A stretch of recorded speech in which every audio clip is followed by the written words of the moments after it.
दोस्तों, आज मैं एक ऐसी सनसनीखेज कहानी सुनाने के लिए जा रही हूँ जो आपके होश उड़ा देगी।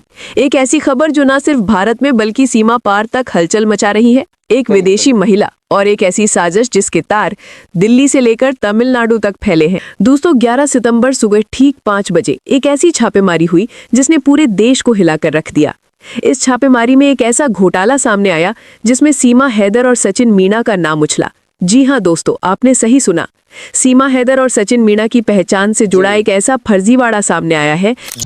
जी हाँ दोस्तों, फर्जीवाड़ा क्या है, आज के समाचार में आपको पूरी खबर सुनाया जाएगा। सबसे पहले आपको नमस्कार बोलना चाहूँगा और आपसे यही कहना चाहूँगा कि आप पूरा का पूरा वीडियो देखिए, क्योंकि ये सनसनी खबर जो है ये न्यू अपडेट आप लोगों के लिए लाया। तो वीडियो पूरा का पूरा देख लीजिएगा और वीडियो को लाइक शेयर ज़रूर कीजिएगा और जो चैनल देख रहे हैं उसे सब्सक्राइब भी कर दीजिएगा और शेयर करना नहीं भूलिएगा।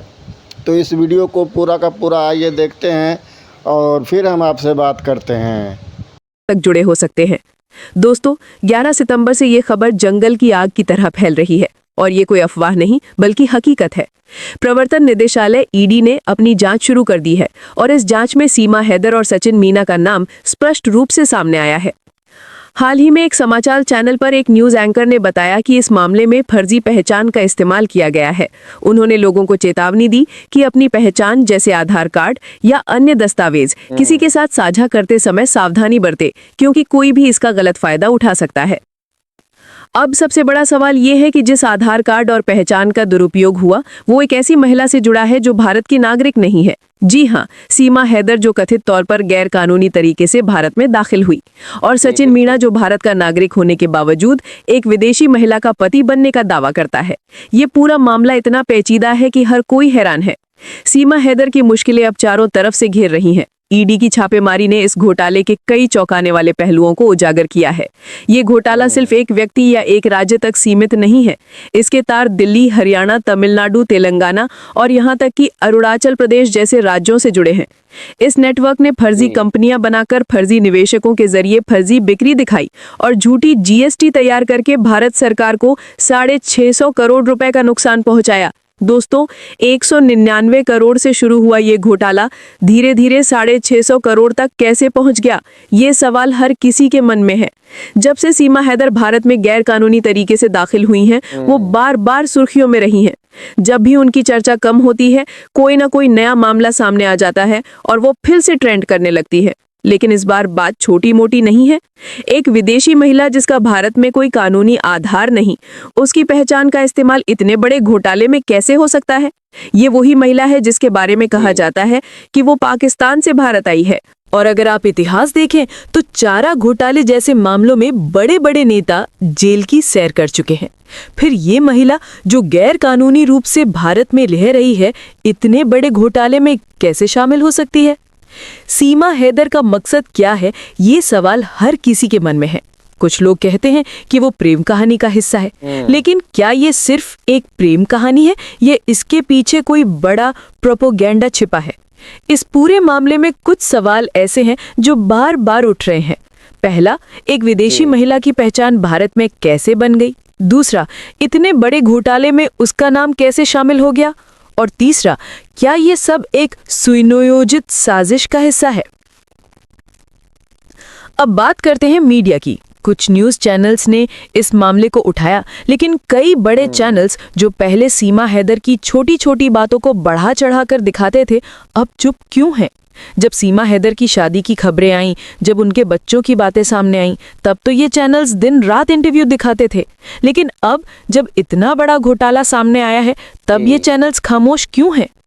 क्या ये सवाल आपके मन में भी नहीं उठ रहा? और दोस्तों, ये सिर्फ भारत की बात नहीं है। हाल ही में नेपाल में भी कुछ ऐसा हुआ जिसने हमारी नजरों को खोल दिया।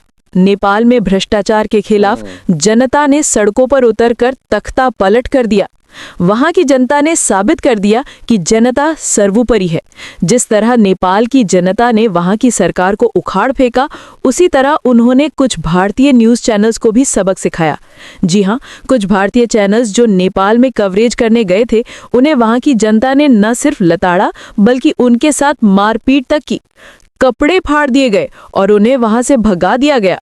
ये वही चैनल्स थे जो शायद पहले सीमा हैदर को सुर्खियों में रखते थे, लेकिन अब जब बात 650 करोड़ के घोटाले की है तो ये चैनल्स पीछे क्यों हट गए?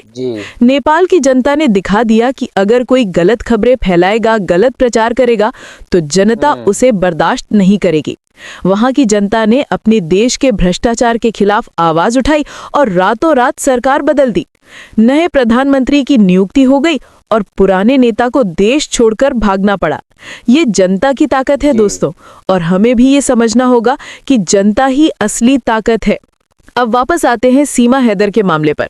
इस घोटाले में उनका नाम आना कोई छोटी बात नहीं है, और सबसे हैरानी की बात यह है कि वो और सचिन मीना अब कहाँ हैं? कुछ लोग कह रहे हैं कि वो गायब है, कुछ कह रहे हैं कि वो अंडरग्राउंड हो गए हैं। सोशल मीडिया पर उनकी जो रील्स या वीडियो आ रहे हैं वो पुराने बताए जा रहे हैं। क्या ये सच है कि वो छिप गए हैं या फिर ये भी कोई नया ड्रामा है? दोस्तों, ये सवाल भी उठता है कि अगर सीमा हैदर सचमुच इस घोटाले में शामिल है तो क्या ये सिर्फ एक व्यक्ति की गलती है या इसके पीछे कोई बड़ा नेटवर्क काम कर रहा है? ईडी की जांच से जल्द ही सच्चाई सामने आएगी, लेकिन तब तक हमें सतर्क रहना होगा। हमें ये समझना होगा कि एक विदेशी महिला जिसके पास कोई कानूनी दस्तावेज नहीं, वो इतने बड़े घोटाले में कैसे शामिल हो सकती है? क्या इसके पीछे कोई और ताकत काम कर रही है? और हाँ दोस्तों, एक और बात, कुछ लोग कहते हैं कि हमें सीमा हैदर के खिलाफ बोलना बंद कर देना चाहिए क्योंकि इससे कोई फायदा नहीं। लेकिन मैं कहती हूँ, जब तक सच्चाई सामने नहीं आती हमें अपनी आवाज उठाते रहना होगा। हमें अपनी सरकार से सवाल पूछते रहना होगा। हमें ये पूछना होगा कि आखिर क्यों एक गैर कानूनी घुसपैठिए को इतनी छूट दी जा रही है? क्यों उसे खुलेआम घूमने की आजादी है? क्यों उसे हर जगह सम्मान के साथ पेश किया जा रहा है, जबकि हमारे देश का एक नौजवान जो प्यार में पड़कर गलत रास्ते पर चला गया वो जेल में सजा काट रहा है?